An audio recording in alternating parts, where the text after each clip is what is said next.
chân chân này tao sẽ cho nhớ tao hồi đại video nó giờ trong mỏวันgiờ tao diễn chỉ tao cho cứ du chỉ cho tao mong bé tao cỡ thế bé tao xí nên nó nọ nếu nó lấy cho lũ thia nếu bỏ thì sẽ lấy rong đi trả nếu bỏ tiền tao mong chỉ thổ tư thế nhau phải tư chỉ ta linh đã xin nếu nói cho tao tôi cộng lấy cho lũ rong xia lấy là biết cho tiền lấy rong xia bỏ lấy trả tao tôi cộng cho cứ du nó mỏ cái ít luôn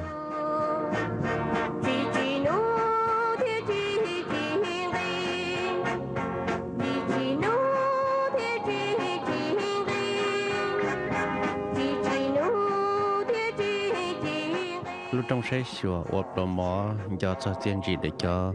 cử du chỉ là mong bề linh điện nó Dr. Yang Đào Dr. Shuo Tho Dr. Teng Tho Dr. Kuya Dr. Tony Va Dr. Pa Hoa Ya Sifu Blong Ya Thia Vu Ya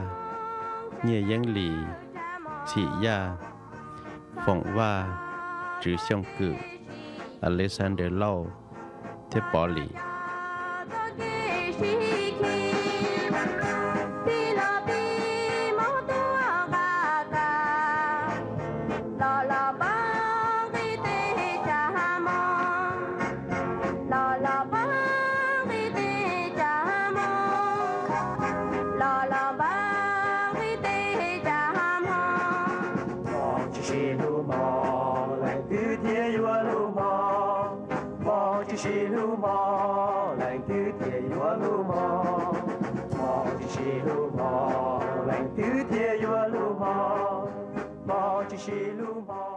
Giờ lên để plot cho chỉ sống thâu lò, hoặc者cứ做只讲的梦了他，来一直到心机是他，让我给天哪我给让子，vì要么找到想一直就不只求哦，来只讲的梦他，也来到心ใจ，然后要他他让我来到大家到心机是他，让我给天哪我给。只打领导是，你估要他他让我来到大家到保被讲梦。tiền đã bây giờ mong nói plom mạo kể nhà đầu tư chờ America.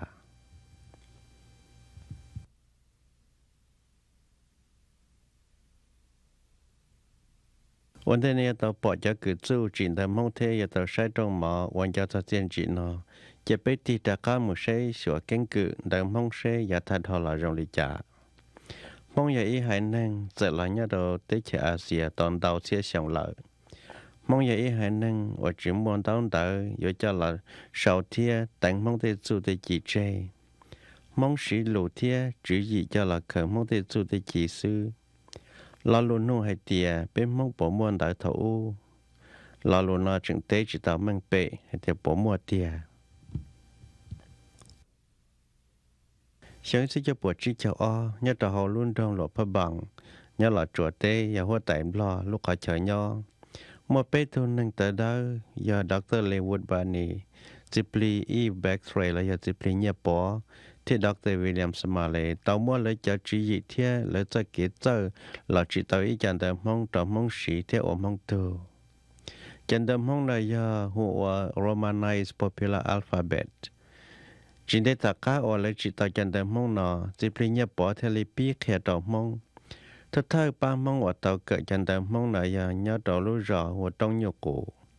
lúa rò là nhớ sa cá tên để luôn trong là phá bằng để cử dạng lịch trí cho mày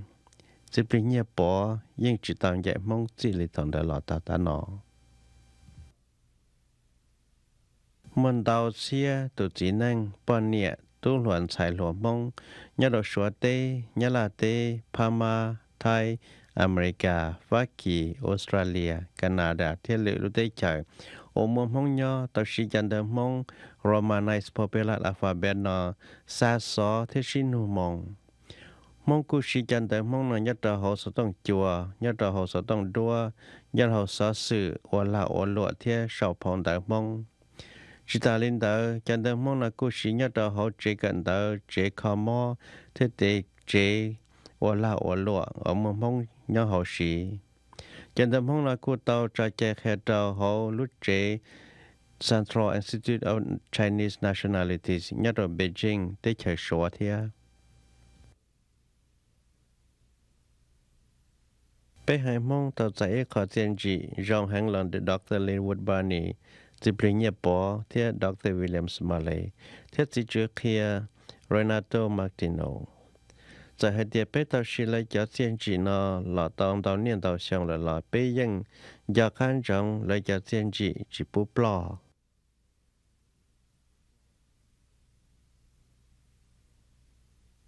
lúc đầu thì tôi chỉ năng cầu gì thì cho bớt cho xa bên mấy chấm phong cứ tu thia cho tu là tu lụa tàu sĩ cộng xe là ôi blo mỏ cho cho tiền trị thia và cho cứ tu chỉ nhận được mong là trâu trong mở rộng nó ôi nhớ đầu họ lúc trẻ tại khoa Sharon Tân Inn nhớ đầu luôn trong Brown Deer sang Wisconsin nếu vậy họ chỉnh trang cần gạo thia mua nông kỳ đó bên mong hàng thế chỉ ta lên đó nếu trong một ít rau nhớ đầu họ bên mong luôn năng sư trong món cho tiền trị nó mua cho cứ tìm mong chong tuần đầu lúc sáng theo lúc tới chợ tua thêm mua cho năng bê cụ tua cộng thì gì tất cả những sẽ đầy video cả sự ta là nếu cho chỉ tao tua cộng chỉ tao tua nộp lò món nó nếu ở rong xia thế nếu tao bỏ hai tiền cho lên đây tao tua lại tệ lợi nếu ở rong xia ý là lý cho tao tua một cộng tao tua một bỏ theo tao tua lại tệ chỉ ta lên đó nếu rong xe thế nếu ở trong được bây giờ thì cho cứ là cho mua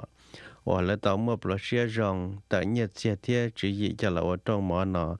cho tiền trị tao cho cứ chú ở bên không sẽ đợi tu đó là một giờ biết cho cán cử đấy là cho cứ chú trị đợi mong thế tôi nói giờ Dr. Linwood Barney Dr. Linwood Barney yêu trong ít cho buồn năng cổ bê nhớ đầu Romney, New York. Trong ít cho buồn trời chơi gì nếu cần tới tia thiết tạo giải nên đại ta bỏ thơ PhD Anthropology nhớ đầu họ lúc trẻ cần tới University of Minnesota. Trong ít cho buồn chỉ cho y lúc tuổi trẻ Christian and Missionary Alliance Church tạo ra Dr. Barney một đầu sáng khỏe tới chấm lo. Ôi giờ khó chơi nếu tao muốn gì mong tới thời giàu. Chẳng chỉ cho bộ chỉ cho o, nếu tao đã cộng tệ ba chỉ chẳng đợi mong. Chẳng chỉ cho bộ chỉ cho blau, Dr. Barney tao đã cả, tới chờ là chùa là đâu tới chờ America vì giao mua trò trò. Tại khi nó như vậy ít thu, sư phụ khiển, tôi kể chạy theo sư phụ khiển tới nhất là hồ lúc tuổi trẻ Alliance Theological Seminary nhất là New York. Thì bây giờ bỏ, dù chẳng chỉ cho bộ năng cầu y, nhớ đầu luôn đồng nặng và kỳ tê nơi cái tiêu chỉ bây giờ chỉ cho bớt bao cho trào giờ chỉ cho bớt bao cho gì chỉ bây giờ bỏ một số đồ lọ chuột tê nếu một bông đồ bạc sản dễ làm một đồ vàng chả giờ chỉ cho bớt chỉ cho nếu tao dễ một đồ bể lộ phá bằng nếu tao một bông đồ lúa rõ trong nhiều củ nếu ba giờ một khi gì số lúa mỏng rộng sau khi cho bộ chỉ cho o, chỉ bây giờ bỏ tao còn tệ ba chỉ chẳng được mong nhất là họ luôn trong loạt phá bằng tới chẳng lo. Sau khi cho bộ xài chỗ chi, thầu tới chẳng lo bóng đồ lo liệt tệ. Chỉ bây giờ bỏ tao một nhát đầu ra vui Guyana, thiết tàu chỉ lúc cộng họ khởi su chỉ mong. Tại khi nó chỉ bây một nhát đầu họ kể dọn xì đi Philippines tê, nếu chẳng nên nu cha Giêsu luôn mong rằng đó họ sẽต้อง chùa Radio Veritas Asia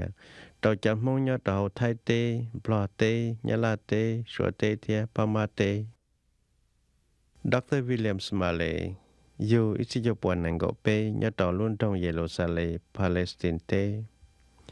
Trong ít cho buồn chỉ cho đầu nơi ghé tiết thiết tạo giải nên đàn tạo bỏ thơ PhD Anthropology nhớ đó họ lúc trẻ gần tới Columbia University, New York. One day, Dr. Smalley yêu một đôi tích chăm lo, nếu tao một cỡ, nhớ đó họ Missionary Training Institute thia, Institute for Linguistics nhớ đó họ lúc sang Texas. Còn nó thiết lý yêu ba thầy tàu cho lũ dùng gì tàu cho năng chỉ bao lũ thia, cho năng chỉ bao tờ. Thế cho năng chỉ tàu bao bê cụ, cho tới nhớ liền tại America thiên tại Hoa Kỳ. Trong khi cho bộ chỉ cho y, nếu tao một giờ đầu tích chăm lo, Dr. Smalley tao một sang ruột thiết cỡ bút thời cho lũ. Trong khi cho bộ chỉ cho o, nếu tao một cộng tế ba chỉ chẳng đợi mong. Trong khi cho bộ chỉ cho bao, Dr. Smalley tao đã cả là tao tới cho America. nên tao bắt sai cho luận chiên cho tao họ phòng tao mong rong Bible Society cho cái cho bộ trò chơi gì một sau đó cho cái cho bộ gì cho xa Dr. Smalley tao hiện tại nhất tao họ trẻ hiện tại Bethel College of Shoreview nhất tao Minnesota chỉ ta linh đã sử dụng cho bộ cho chọn Dr. William Smalley tao còn tên đó giết của và thiê nhẹ gì ya gỡ soi ít phong tới tận căn cứ cho để sống lưu ya mong tụ niệm tới và ya tới tới tụ mong tụ chỉ chân tới mong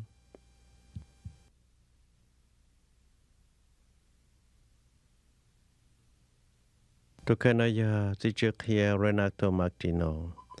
giờ hai tiền này chỉ tao còn tên đó Dr. Barney chỉ linh nhập bỏ thiê Dr. Smalley lấy chỉ chân tới mong lọ nếu giờ tụ tao bán nhật chia có mua chân tới mong nọ cho là mua tế phao mua luật tại cận tàu đó mong cỡ chỉ trước khi tao bán nhật cho linh để y plọ tại cho là mua thua chân tới mong nọแต่ฉันน่าจะได้มองนาเทลีล่อใช้เทียเทลี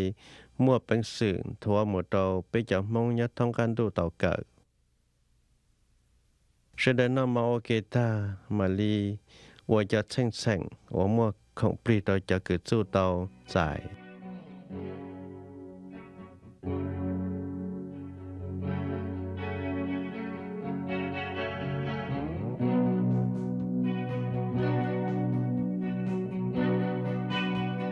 เป็นมวยจากตู้ที่จันใส่ตัวยังอย่าง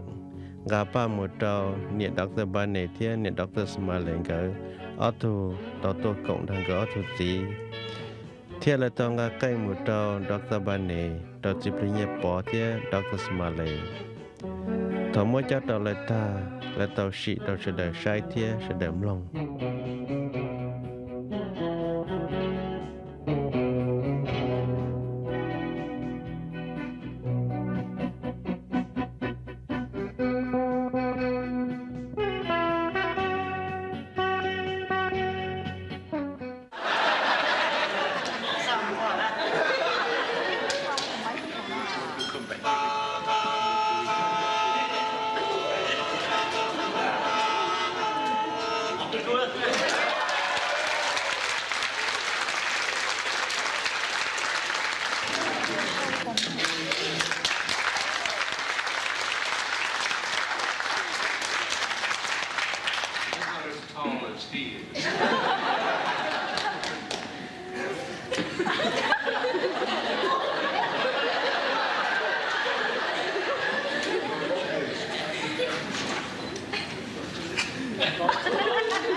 วันเด็ดเท่ายมั่วจะคงปลีโตจะกึดสู้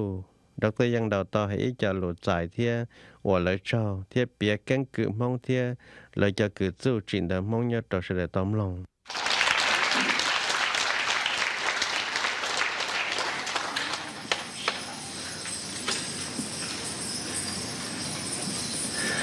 Honorable founders of Hmong RPA, honorable guests, ladies and gentlemen, on behalf of the Hmong RPA Founders Recognition Steering Committee, I would like to extend our sincere appreciation to each and every one of you for generously responding to our invitation to this award dinner. We are gathering indeed tonight to honor three great researchers who in 1952 put their efforts and knowledge together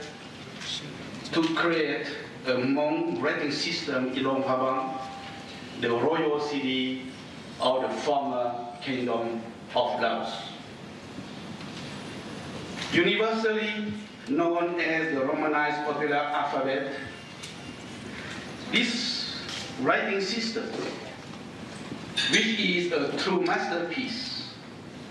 constituted the most valuable and innovation in the history of the Hmong people. We, the Hmong people around the world, we owe you a deep debt of gratitude. You created the Hmong Romanized Popular Alphabet to enable the Hmong people to come out from their oral tradition to a written culture, from their illiteracy to a world of letters and numbers. In other words, in a short period of 45 years, you have brought the Hmong people from the Middle Ages to modern times. Thank you, thank you, thank you again.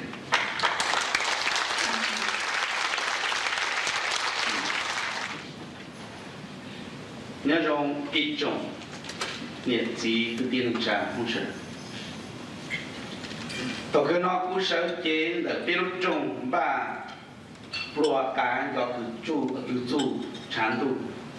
Lâu này sẽ được cho ở này tổ sĩ nhẹ sĩ chế. Thế sĩ chạy sĩ nhiều môn nông đi. Tôn trò bê khỏa bê cho cử chú chỉ là mông. Thiên trò bê cho rộng rõ là thế chế. Giả đồ là bê hành mông chẳng mang được xuống cho kế dân đốc dân ở quần bộ số tổng bảo sư. Vì tiên nên hãy nên từ muôn đông muôn đời quần tu hãy nên đời thiên bản mình thiên bảo công đồng ít chân đấu ít tiền giả đồ là bê mông chỉ muôn đời bê mông thì ổn nên nhớ trọng đúng. Trong ít thiết chụp bởi chi cháu o, Dr. Ba này dịp lý bác rê là bởi dịp lý nhạc bỏ thiết Dr. Smollett thiết chỉ chẳng đỡ là tin là cho có bên mông tệ như nó nhân ở bên mông sẽ bên mông của tờ mua tên nông đau đỡ mùi cho có tua có chăm ha thiết có tờ ba gì cú sai tiền mò nó giờ ít mò trong chạy trong nhau bên ngoài tầm mông tuổi chỉ cho cử chú chỉ tầm mông bên hai giờ có mua sọ chỉ bắt sâu có bên hai mông giờ bên đầu giờ bên lũ khởi mông để chủ chỉ thiết sâu bên mông lúc này có vạ mình vào mông ngủ giấc bản đề cú thọ như sợ rồi.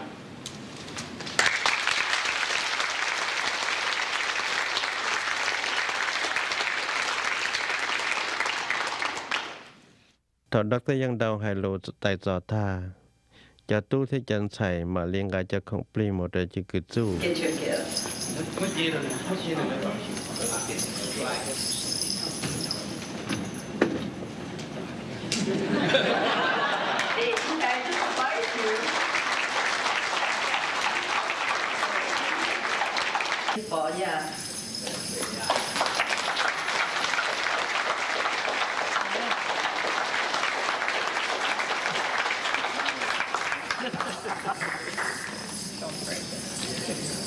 This gift goes to Dr. Smollett.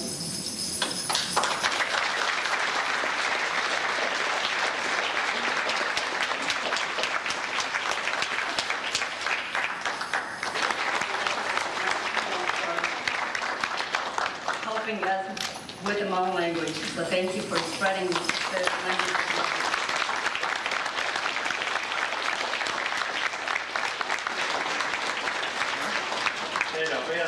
Happy birthday, wow.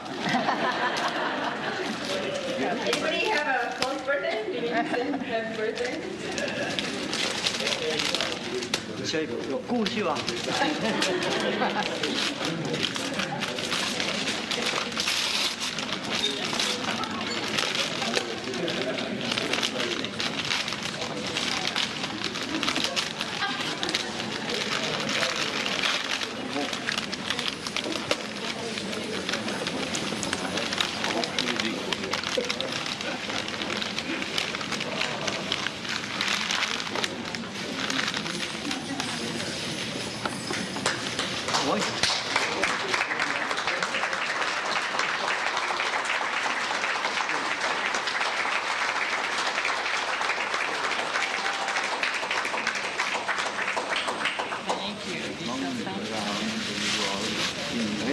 all around the world of gratitude.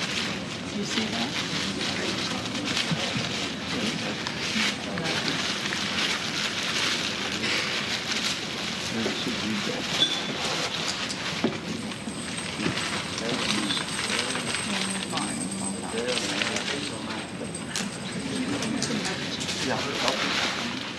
Bây giờ khả năng cầm cản là cho steering committee, bây giờ là các sở chỉ bao nhiêu là chỉ mua được chỉ thế liền đi. Bây giờ thì mua luôn địa tê vì họ thì tại sao bây không nhiều tiền, chỉ mua nhất căn cứ tăng vào tí chỉ bây giờ mua luôn địa tê, chỉ nhá họ nên chỉ bỏ mình chỉ từ sáng là mình chỉ bây giờ mua được này rồi,แต่chỉ thăng ngầm rồi, nhá họ là mua ở bên cái đó đi mà, mua ở đó tay nhỏ sa, thì mua ít phòng đâu không, vừa thì mua áp ye ngay sa, thì mấy sa này thì đâu không, nhau lúc nào,ก็ที่พี่เนี่ยพอที่ดร.บานีที่ดร.สมัวเลยละมูละอีเนี่ยมันจะเป็นยอดสารชั้นดูและเจนจีเขาอ้อนเนี่ยกับละมูละยอดสเปรย์ยอดห้องอ่ะจีมันยังอันตัวคือสันติชแต่ก็ดร.ยังดาวเปียจอนเจียลูตาตัวแต่จะคงปลีมดเราจะเกิดสู้แล้วต่อละให้เอาไปเราหลุดเราเสด็จลง My wife, Elsie, and I want to thank you for inviting us to this momentous celebration. Little did one know back in 1952, over 40 years ago, that we would all be here celebrating together in the United States.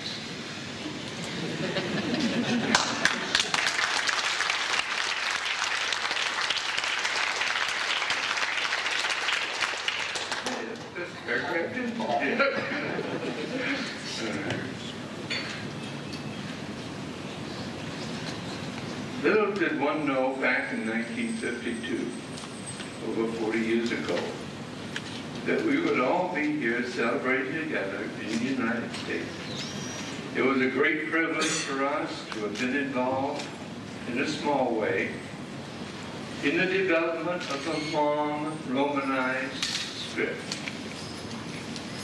It is wonderful to see Father Bertre after all these years, and it is always a pleasure to be with our good friend Bill Smalley and his wife Jane. We thank the Lord for the Hmong people whom we love dearly. We are grateful that because of having your language in a written form, you are now able to communicate with one another throughout the world. Once again, thank you for inviting us to share in this wonderful celebration. May the Lord bless you all and each one and all, and continue to give you guidance individually and as a people. May God bless you.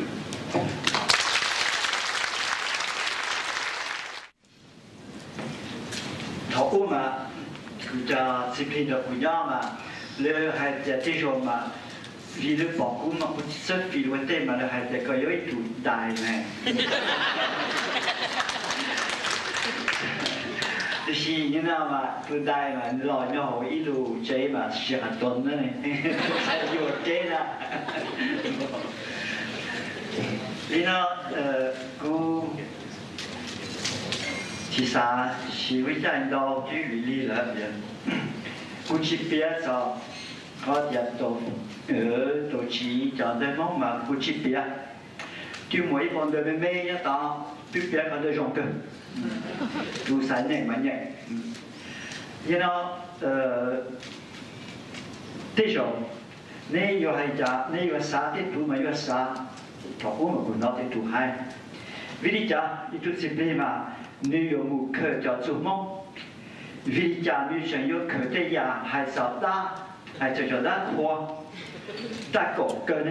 为家女，所以是皮都是皮呐，就是皮嘛，撒开撒给撒，人造耶稣的，就是为了讲真理话，我对朋友别造大的，mà trong này mà nó chỉ có tao, mà cũng biết áp bị lừa này, rồi nó bây giờ Giêsu cho thiếu tỷ thì tiếc, cũng giờ Giêsu ít thiếu tỷ thì tiếc. Giêsu mà đi xa có bé xin nhà xin lu,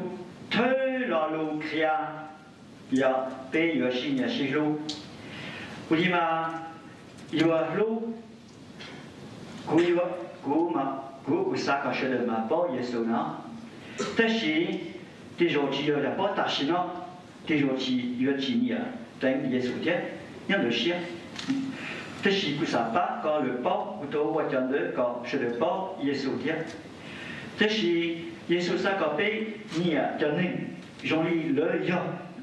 一叫人嘛，等叫他活嘛，有出去，叫人叫他活，就等叫他活。我这里头可没得做，还是他活弄到，估计还搞是的嘛，等他活子是嘛，估啥估年。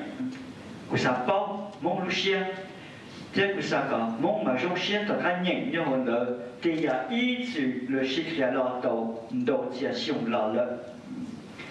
vì của nhà mong của chỉ đầu khởi trả số mong chế đầu sĩ lu chạy nón đầu sĩ nhà nón đầu là của tiếp phong đó khởi trả số mong thế sinh đầu của lý giải thế đầu rồi đầu của nhâm là thế mà cú đầu ở đây dạng của lưỡi rồng thì ba mong ở đây ở đây cho cú cho nó đấu sĩ nó vì bây giờ chủ sĩ nhà sĩ lu bây nhà sự mong lưỡi nhớ rồng đi trả lưỡi giờ cho nên chẳng đắc qua cú nhà lớn lưỡi giờ cho nên mấy chủ nói chủ hậu cú nhà lớn lưỡi cú mà thì xem cú sát thì mà lúc前是老长cú要不多到了嘛要这个包也是路梦中cú这里头我觉得khi cho bọn mình chết khi cho Giêsu cho luôn, vì mà nó phải sẽ đến nó mà nó cố gắng chết là có của để cho vì nên sự nhỏ chuyện gì nên chỉ mong chuyện gì nên nhỏ chuyện gì rồi hết vì nó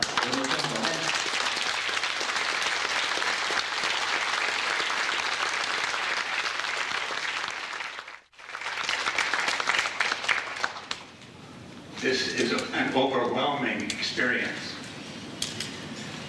I am extremely grateful to all of you for your kindness to us tonight. And in a sense, I feel guilty because here you are doing all of these wonderful things to recognize us. And I just had a wonderful time doing it.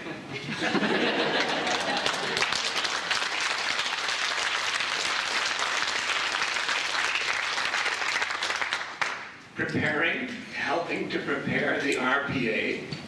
was a lot of fun. The reason I got involved in this simply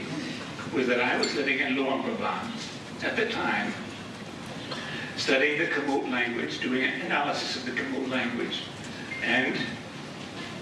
when Dr. Barney began writing to me about the interesting things that he was finding and the difficulties he was having, as a professional, I was delighted to go over there and join in the fun.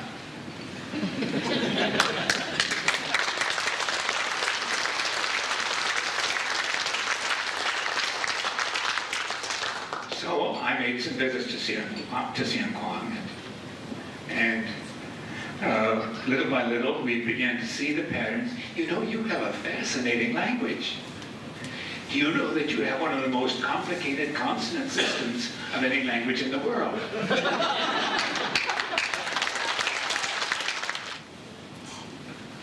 Hmong culture is a rich and complex culture, but it is overshadowed, overpowered by cultures around it. Hmong culture, Hmong language is a rich and complex language,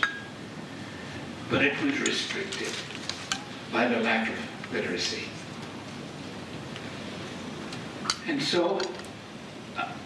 it was a great joy.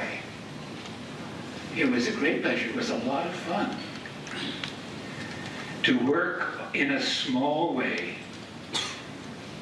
on trying to create a little bit more opportunity for the Hmong as a people.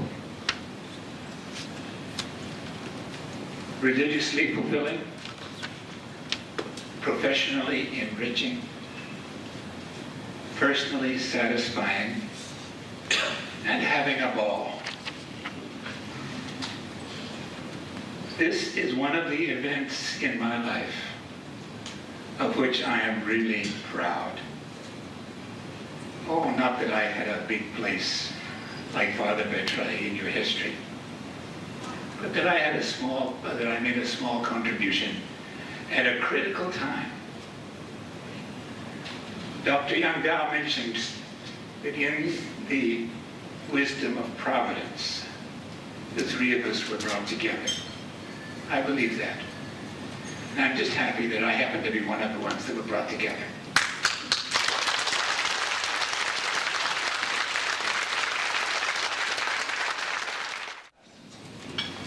And first of all, a very important need that human being has is the need of communication, to communicate to other human beings, to be in a society, as Dr. Naldi said, that you can write letters, you can communicate, you can express your thoughts. And this is having the means to do that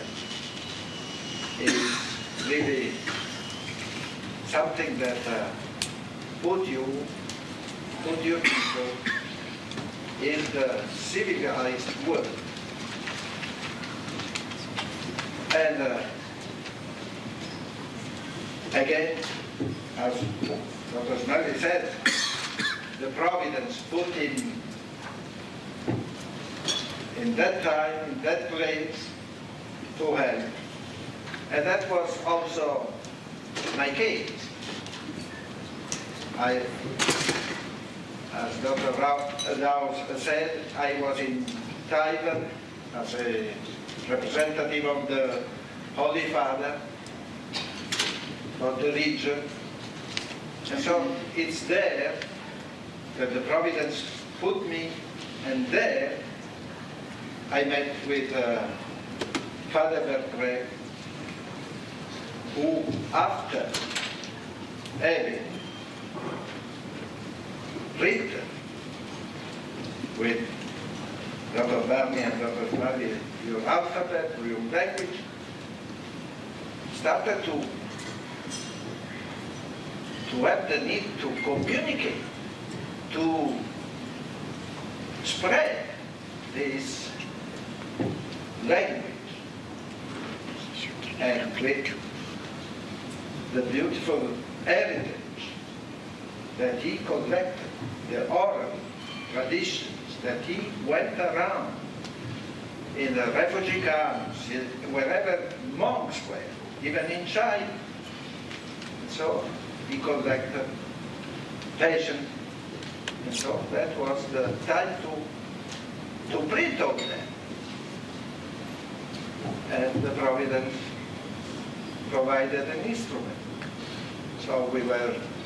and with me, another confrère of Father Bertrand, Father Fortin, an oblate who helped me to know to innumerable laws all around the world. And we got the necessary funding. And to those who were saying no, we didn't take a no for an answer. We knocked again. So finally, we got enough to do this. And for all that, we have to thank God. God bless. Thọ hờ cho cứ tu cú rong xe theo ở trong lúc nào cú tập thân chiến sự đời cú lúc về cú vào nhà na cú yêu để còn làm cho trong cú yêu thầu cho rồi nên cho cứ tu thì cho được mong nói cho ý à chân chắc là được lúc này cú hay lúc này thì cú yêu ít tu xài yêu nhau về hậu sát sư cú yêu chỉ tao cần là ý lúc chỉ cần là họ tư chỉ tao còn được sầu cú yêu kia mình chỉ tao được họ cú họ là không nhận được mong mỏi nên sẽ đời thầu bên nhau để chồng lo cái này đấy cũng chỉ là dân chỉ cú dân xài cầm đỡ lấy để dân xài cầm đỡ yêu một lúc rồi luôn sư để đặt tu cờ sư cú yêu tu xài cho cầm đỡ chắc là mong tu mà cú yêu bỏ số cầm đỡ mỏi nó chỉ trốn nó cú chỉ tao cầm đỡ đi cái này đấy cũng chỉ là mua lúc cờ rồi người ta dân xài ấy chứ trả lộ hay tiền cơ luôn na tới chứ các tụ số là nó sư để lúc các muốn đang các chuyện không cho lúc cơ các cái chuyện tiền nhưng tới cũng là muốn cho nên dân xài mà tại sao nó anh cho cờ nhưng mà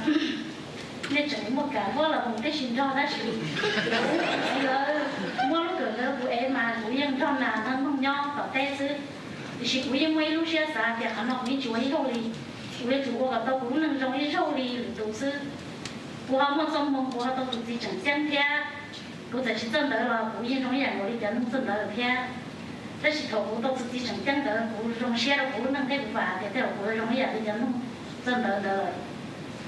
sau là xong đi chết qua cho chi tế tao đất cho là nhà tao luôn dân cái này còn đỡ cho nên gì cái tiếng trà cho tôi thấy cho nó là mua cho họ không thấy cho nó là mua biết gì họ tổng thấy trò chơi cho họ bên này và họ đã không thấy cho nó là cúi dân họ sẽ không gọi đi một cái lần thứ sáu ít nữa cũng là sau tàu cho là sẽ thứ cúi xe trên đó cúi thế sao thì tên nó chỉ đã theo của chủ cờ là tàu sư cúi một xí cờ cho đó chỉ là cúi cờ chỉ lại đi cờ cho đến bao là chỉ là cho cúi cờ tàu đi tên mấy tu nên dân ở mông cũng theo đi hay để cái dân chủ theo tao nhận được mông là cổ sư nên theo tao ít gì sư nên tôiได้trả nên cả nó là chỉ muốn theo của lời của tôi bố cho chị thế cho đông tới việc bia sẽ cũng bố sẽ thổi cũng bố không nên tới và tỏ tình để cho là ông tụi này không sư của sau đó áo liền cầu của sau kia đấy để có lo tụi tôi đợi thì tết là tao là của thì có hay do rồi nó có chỉ đua nữa còn cái của đông xe không được xe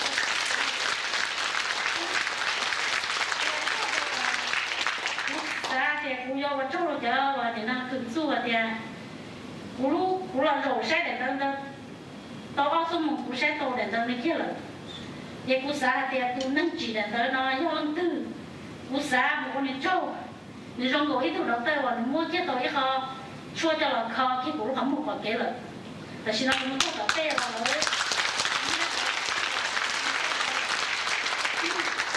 mà gia đình tao cú trong xe hàng thế ấy là gì mà xe đó không mà nó tua nó cú xa thì ông bắt ta chỉ như có hai tên là xe và Giêsu cho cú làm gì lợi thì là cú là cho thì lợi ra ý họ choเขาtao cú không một vật kế cú tức khéo tao cú cho mình nhiều cú một bé tu bé không xài cú sắm mà hôm nay cú khéo là chân là thân cho rồi cho anh nó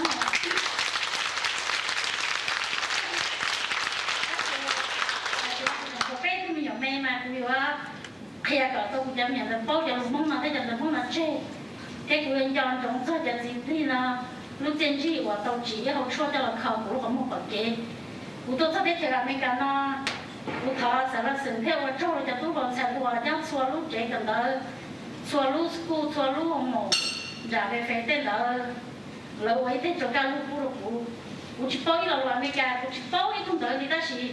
của hai đó là thì mấy họ nếu ông ta chỉ tôi cũng là gì nè số tiền đó mong mẹ lo nữa thì cũng phải bao nhiêu tiền của tôi chỉ nè giờ tôi còn sản phẩm đó là cô số tiền đó mong mẹ lo nữa bao tiền lúc về là tôi cũng làm chỉ lợi lúc cha tôi cũng chỉ lợi tổng số lúc về là cô sao thì cũng như trong cái dạng của tôi cũng chân đỡ thế mà cô tháo vào trong rồi thì khi thế giờ và thì nó cứ chú ở nè khi nó chẳng được mong này chỉ được mong nào mà quyền chọn trong này chẳng xin thế của hai đứa cũng chẳng bị cứ mình nhọn thế chẳng sang đây của thì phụ sa cả này chẳng ăn rồi này chẳng tốt lắm sẽ rồi một ta và mỗi chẳng hỏng phần nó này thì nó cả nên nhau như thế mà bây giờ chúng mình sẽ xin chi vấn đề ba cho nó cho phụ nữ năng theo cũng cho chúng mình sẽ xin chi cũng chỉ tao tuổi tao xấu đi cũng nhục là cỡ không biết này nhưng mà biết này cũng khó xem thân cổ đi cũng thế là cỡ tôi chẳng tới nói nhưng chỉ khó xem một lần chỉ cỡ chỉ còn nhận thấy là theo để của hai nó nên sẽ được sư vào trong đó.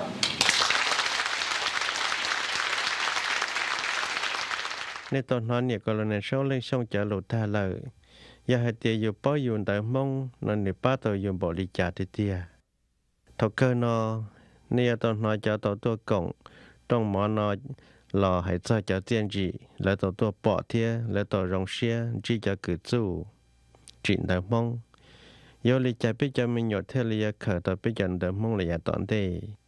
thế chỉ ta lên đó nên nói cho tu lý đề lý nội cho lũ thia giờ vì lý trả lại theo lên ba trong mỏ cho lòng cho tiền trị đâu cho cứ chú trị cho đỡ mong nó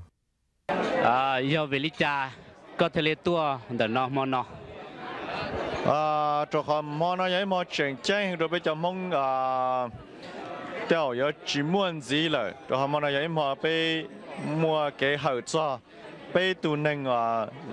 với cho đỡ mong rồi bây họ nói vậy họ thì bây giờ cho lỡ lúc chuyện gì lỡ chờ theo lỡ chỉ sát cho tức là mà vì lỡ và tôi cho đỡ mong nó bây giờ thì bao sống đỡ giờ tới bây giờ lúa thì nó giống mỗi cho đỡ nó xí rồi giá tận đây nó tức là mà bây giờ lâu chỉ bao đỡ lo chỉ bao đỡ kia chúa cỡ tận đỡ mong chỉ là sau tận đỡ một trâu cho họ chơi nhân trên đây nó chỉ họ thì bây chủ tua qua lên nó khoản cho theo chúng mà ý nó lại tiền nó chúng mua tí rong nó xí thầu có bỏ cho chỉ bây giờ tận mong nó là có họ xả lý trả thiệt nếu cú giờ họ thì我的古种写个，我的的古路能那条做跑来绕那是，然后么中途北途的，一途嘛古街还都是二途嘛只当街路啊，就中街绕那是嘛，可能我考到过的，也考种写个的，古路能那到摸给我来那个的，只就像也当地那了，古到开到古对面有的。cú bỏ cho nên lợi qua cho tàu mông nó nên thế là bao sơn tàu mông theo sau tàu một chỗ số khác chơi thông điệp tây nữa cáiภาษาที่ไปโยลิจ่ายไปทะเลเนี่ยเนาะป้าเตาไปจะมีตุ้มหยวแต่ชินเนาะไปไฮโลเมริกาซึ่งโอลิจ่ายแล้วทะเลตื่นตอนตะมงที่ไฮโลมงเลยยาตอนเต้如果主开好ว่า这叫muaต่อchơi rồi主开ต่อchơiอยู่แค่เตาเลยจ่ายอยู่ในเตาถมไม่อยู่ให้รู้ตัวเราเตาเรามาเกินแต่ล่อตัวเราจีเตาเราจีสาให้รู้มองต่อใจเราได้ฉีดเลยนู่นเลยเหล่าตัวเลยเนี่ยสาจากเราเกิดอยู่แค่เตาเลยจ่ายอยู่ในเตาจะจีเตาเราจีเตาป้อชอแต่ฉีดนอละจะในเตาในยันเตาอังกฤษซื้อเตาอเมริกาซื้อเจนู่นเลยล่อตัว主要了包家路是这了，让他们搞去做这了，搞到时候叫这话给烧那呢，我还有用意是这了，搞到但是呢，就开个了，都不来还到路蒙，有啥的叫年纪的是呢，就找些开这里又开到那个了，努了拉多了，然后都不来还到路蒙这了，我们搞烧了这了烧用意。กูตัวมันเอาวิธีเอาโอกาสสุดท้ายไปตอนจีจะหนึ่งชื่อจะได้มงจะไปมงเนาะอย่าวิจิตตัวเราเนาะเจชื่อไม่ใช่กูหมดการตัวจีลันสิเลยเขาก็ปอจอจีเดิมมงเนาะก็สาลิจ่าเทียเทียจีเดิมมงกูมอลจงเสียแห่งวิธีเนื้ออีหยาลีตากูหายแต่เนื้อหยาหรือได้เจอหรือสีหยาเทียไปสมัครยาตอนเดินมูจะตู้จะรัวแล้วพอจะกินได้นะจ๊ะวิธีนี้อยากเลี้ยงกินเถอะนี่อยากไปสีมูยาตอนเดินมุนเดกูยังจงเสียแต่กูจงเสียเกยก็ภาษาที่ไปพอยว่าต่อเตียโปรแกรมเราไปจำต่างมองก็ไปจะมีตุ้มอยู่แต่ไปเสด็จต่อเกิดยาตอนเดินเนาะใช่กูสาแต่ไปว่าต่อไปตัวเลยกูตัวเถอะกูยังชาวเตียสีจันทร์มองนั่นละชาวเรา control computer เรา都养到家然后 internet 路里呢你打过边的也的也当代呢被西门子明白过海呢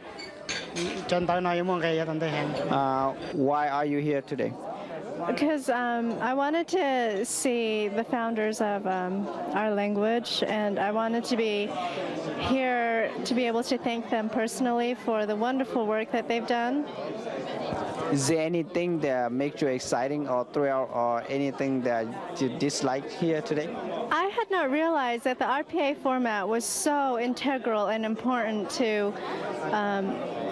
linguistics. I did not realize that it was the dominating written word of today, and what they did was just simply amazing. That they had enough foresight to see that RPA would be the best and the most lasting way to record the Hmong language. Có tục khi này có bộ tôi cho nên muốn là có bộ sĩ đạo. 但是呢，佢對當面記得嘛，但是佢講搞唔知搞到個對個到底收到。นู่นน่ะก็ตัวน่ะก็บัวตัวอีกข้อเด็กก็กู้เชื่อก็ยังเกินมันจีก็เจ้าละ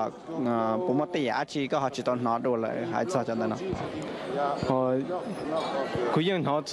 攞到做對人諗空，但是弄到佢都做佢都報道啊，俾到啊，話到จัง到做俾咁空，亦佢仲寫可能。要為你家個好多賺的呢，นู่น 要為家個多賺的นู่น幾種寫嚟俾冇實在嘅，俾冇當當得咯，少啲cụ thể多啲，個好多巴拉可能唔知聽。thầu cái tập bỏ cho nên ở chỉ biết cho đồng mông lỡ chỉ cười tới hai lục mông tới mà lỡ ô li trà lỡ họ sơ mỗi trận đấu là xin thầu tôi biết cho lục mông thằng đó có xã li trà thế cụ dòng xe hàng thì lỡ chỉ cho biết lục mông là lỡ mua xe thế lỡ xí rong lỡ thế li chỉ tao trận đấu nó biết cỡ chỉ họ cái cỡ này biết sao biết chơi nhớ lại cụ tụi khang kia là cụ những xe hàng thế họ nói họ dòng xe hàng của lỡ ba thay biết cho nên sao đấyก็ปล่อยจะเกะเดียวเลยเป้เนี่ยเนาะจะมีตุ้มอยู่แต่สิเนาะแล้วจิตใจให้ลูกมงจิตตื่นตั้งมงเลยให้ลูกอเมริกาเลยซื้อโยโอลิจ่าไปทะเลก่อนเลยให้ตัวลูกมงที่เกิดตัวตื่นตั้งมงก็ปมวยจะอยู่เคลียร์ตัวเป้กูสาให้เดียอยู่ก่อนแล้วเกิดตัวที่ก่อนแล้วเนี่ยให้เนี่ยแล้วsauตัวมาเป้ยจู่อันนี้นะthì tới giả và đến năng là tới giả đó chỉ cho lại cái lời nhìn nhẹ cỡ thế là tới cỡ thế chỉ ta lên tới cho nên chỉ biết nhớ tại sẽ là bây chủ hai cái lời hai lùm phong thế chỉ ta lên tới là chủ ấy tụ cậu thế sao hai lùm mì cá sư được họ biết là bây giờ nhiều nhớ là biết phải lùm mì cá sư chỉ lời chủ hai lùm mì cá sư nhưng giờ lời nhẹ thế ta chỉ biết chỉ hai chỉ lời biết chỉ hai thế sư cũng sao thì lời nhẹ chủ biết yêu tàu xí xí là một hai cái lời hai thế bây giờ chủ cho lì bây cho lời thế ô lì bây ô cũng sao nông cái thì vì lý cha có họ tuôn rồi nó choเขาว่าตำบลอัปเปอร์ลีตาแล้วมากูต่อเราเจอเที่ยกับไปเสด็จละมุสิปากงสิโซจารุนนละมัวยอดเจ้าต่อจีนตะมงโดเป้น่ะจีนตะมงกูเที่ยตัวขนาดก็ตัวปอจะว่าตัวจีเป้จนถึงฟงโอเลก็สาลิจาเที่ยกูสามารถอีกข้อกูอเมริกากูเซอร์ไพรส์เกิดตัวข้อเดียวมัวเอาตัวมาเกิดชิปอลมงก็อย่างเกิดเขาตั้งกับไปจนถึงมงหาสิบเนี่ยปอวันนี้ตั้งแต่มงแห่งแต่ชิมามัวเอาตัวมาวันนี้อย่างเกิดเขาชิปอลมงได้อย่างเกิดตั้งกับไปจนถึงมงมาขนาดเขากูเซอร์ไพรส์กันนะผู้สนุกก็แต่ยาวิลิจาก็ตัวซ้อนเดินเนาะขณะยาอีกข้ออีเวนต์จะอเมริกาและบริษัทจะฟักกี้ว่าเท่าไรต่อว่าจันทร์มงน่ะจะไปตัวเราจะเราตัวที่จะไปตัวกุศลแต่ขณะอีกข้ออีเวนต์ตรงไปเสด็จตัวจีเราที่ตัวร่วมตัวขณะเขาก็ตัวปอกจะจีไปจอแต่มงก็หาสาลิจาเดียกูตัวจีเราถ้าเทิมบ้ามากุศลแต่ exciting แฮงนะตัวเขาแต่ที่ผ่านเราจบไปตัวเกิดยันแต่มงที่ไปตัวปอกยันแต่มงไปตัวสีหล่อเลยแต่ใช่ไหมไปจีตัวปอกยันนั่งวันยันแต่มงเดอจะขณะอีกข้อ opportunity รองแฮงไปตัวตัวจีเรากู feel exciting แฮงอาจารย์ก็ตัวขณะก็บอกเกิดตัวอย่างได้จีจะมองจันทร์นRPA เนี่ยกูสาธิตช่วงนั้นเฮ้ยเขาช่วงตะกูตะขากูตะกะตองอัพเล่นล้อเลยตี đời cho lâu thế cho họ cũng tao bỏ cho chỉ chẳng tao tới nó cúi thấy nhà trong cho cụ thế cụ khờ là tên lùm một cờ cho nhà tận tây cả cụ thế là giờ bao giờ khi cho nếu chỉ là cho cứ là mi tu mi nhớ cho nhà tận tây dễ khó trong cho cụ trong nó dễ khó trong ít lúc trong cho cụ thế vì vì cụ tôi cũng thế là bỏ thành ra cho chỉ tao phút thầu lò như thế cụ chỉ tôi tên chơi cụ chỉ bỏ thếก็ภาษาเตียดอกเตอร์ก็ภาษาเตียโยลิจ่ายเป็ดทะเลโยก่อเป็ดจะมีตุ้มมีหยวเนาะเกิดตอนตอนมงเตียหายตอนลุมมงเลยยาตอนเตยก็ผมมั่วไอ้ราชยืดเขียดเป็ดเป็ดยาต่อเขียเป็ดจะมีตุ้มมีหยวเป็ดต่อเขียเป็ดให้หนึ่งก็เสด็จนะเจ้าเดิมมงปีข้อเตียเป็ดตัวจะเตลุเชอรัวอยากจะจงเป็ดจะเชอจะเป็ดแต่มีตุ้มมีหยวเนี่ยน้องหมุนดาวรถเตมีตุ้มมีหยวโอชีมุไฮรัวลูมุกเกิดรถสู้จีละจะเป็ดจะสู้จียาปงเป็ดจะหลุมมงอย่างนั้นตีปงเลยดาวเคืองเอามาอย่าวิลินอมาเป็ดจะโอเหนียวจีเราเป็ดจะเหล่าเป็ดจะจุดชีรอป้าเขียเป็ดจะมีตุ้มมีหยวเขียเป็ดจะตุ้หลวนใส่รัวก็เสด็จเจ้าตื่นเดิมมงเจ้าหญิงเดิมมงเจ้าชงเดิมมงก็เสด็จนอที่เหลือเขาตัวจะหลุมมงเจียก็จั่วทีเดียวจีตานอแล้วก็เสด็จที่เหลือเอามัวลูกเป็นสื่อเขามงจูจีเทียชาวมงเตลิสื่อสิริอิสรีเราประวัติศาสตร์เกียเราจะเส้นเล่งสิ้นสุดต่อกันมีลีนอมากูที่โรงเชียเมื่อจะรู้ไฮโดรเนจะเนี่ยจะจีนต่อว่าต่อเจนี่นอกูจะรู้ยิ่งมีเกินเดิมมงยุ่งอีกขึ้นก็กูตัวซีฟูเขียเดิมกูจึงเขียนเดิมมงตัวจะอเมริกาหรือจึงตัวเกิดจะอเมริกาที่เกิดตอนเดิมมงตีลิจ่าไปจะมงที่เกิดจีตองอีเทียนี่ยาเดี๋ยว我又梦到肚子到很冷到肚子你这可能就只要เป็นมงวิลุชัวตรงนี้นะกูมาอีละลูอ้อลูเป้ละลูตอนนี้มง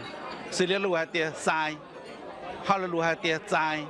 เขาจึงว่าละลูหาเตียยังทรายเทียเขาจึงชวนลูเปล่าเทียอีละลูหาเตียทรายจอน้อน่ะเราอวกกับเป็นมัวดาวลูจึงดาวเราโอเคอาทิตย์นี้อวกกับลูชัวที่ลิพีวิเขานำมาจอนดาวว่าเราไปถูกจู่นะดาวชาวเราจะไปจำมงมาเทียมมิ่งเป็ดชับอะไรเงี้ยเดียวเต้เนาะมากูที่ลิทอจอนนี้จะเนี่ยจะจีเสด็จมาเช็คเกิดตัวตือจีเจ้าตัวตือเขาซากอกเป็นเขาไม่จีป้ายิ่งมิ่งเขาตัวเด็กกูมัวรู้ใจกูตัวเขียนเนี่ยกูเขียนเนี่ยในจอเดี๋ยวเจ้าดาวอเมริกาหรือดาวฟ้ากี่เหล่านะมากูถ่ายตัวเนี่ยให้เดี๋ยวกูเขียนเนี่ยจีโตตั้งซึ่งนี่จะโชว์ตาที่สุดก็แต่มัวรุ่นเนี่ยจี我个被多么呢？这边就梦多就种了那要为了家。可能没有，么那么被啥好叫被叫居住来住，被叫那梦 RPA， 不像一些就不只叫啊了。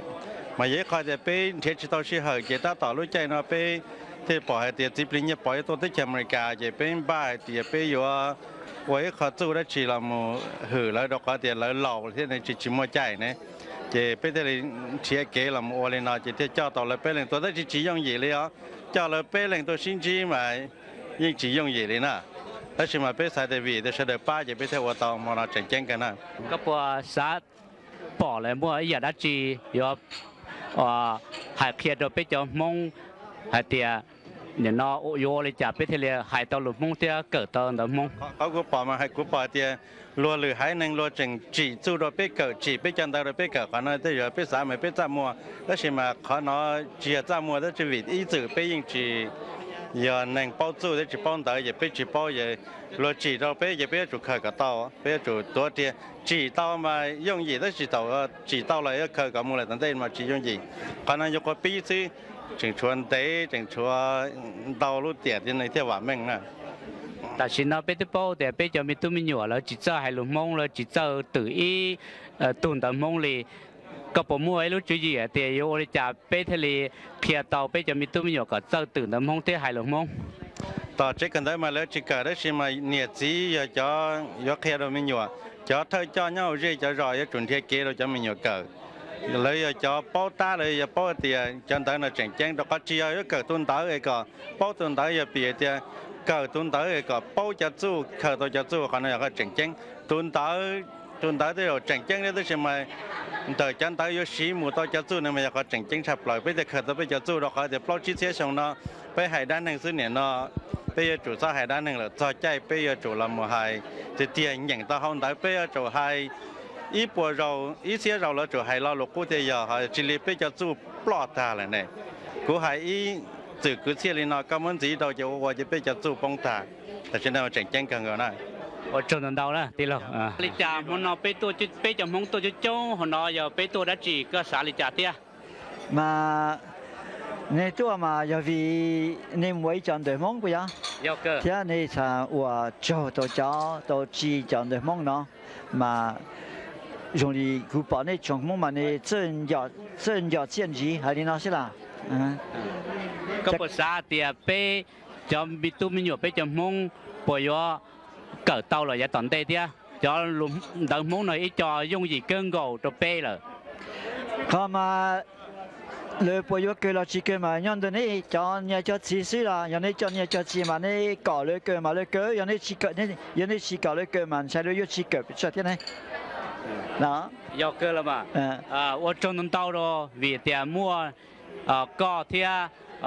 เอาตัวด็อกเตอร์ตัวจีไปจอดังมงไปเตลิตัวมันนอเป็นจีก็แบบเดียไปสับปอกก็เทียสับปอกเนี่ยจะเอาจีไปจนดังมงไปเตลิส่วนเนี่ยมาลงเสียกันก็ว่าจนเตากูวันดูเจ้าวินดูสากูมูจัวไห่มงตัวชีเจ้าช่วงวันได้เนาะมากูจะมง以前那种梦鸟嘛，古沙田嘛，全部都不一路前是落个都高。ก็ภาษาไทยแต่อย่าได้จีเจียดไปมงวันเดียตูเทีย哦，嘛，我那嘛被海上讲的梦嘛，古出海地考试那个那时候某些做事你讲的梦是啦，有那时讲的梦呢，时的点，做海做论要时的点嘛。để mua mà用mình trong rù mà bao, giờ này chỉ xí mà, trong đi nàyว่าก็ตุนชอสินะ我种得到是不哩啊，种到，种了，没地了。一种梦是的，被杀害个多那点，真的大家被我罗蒙叫做坚持那他，Dr. William Smalley 到他是能了，你到他是能到路过20度是就播就下。thằng đại nữ mà xa cho bao xong bên mong cho chùa tù yon yon trong thân này cho tiền trị ở này tàu mua đầu bê hiện khó chạy chân xa lời do này tàu tua bỏ bê thế tua bê tệ đã bê nói bờ mò kì ổn định này tàu ta sĩ năng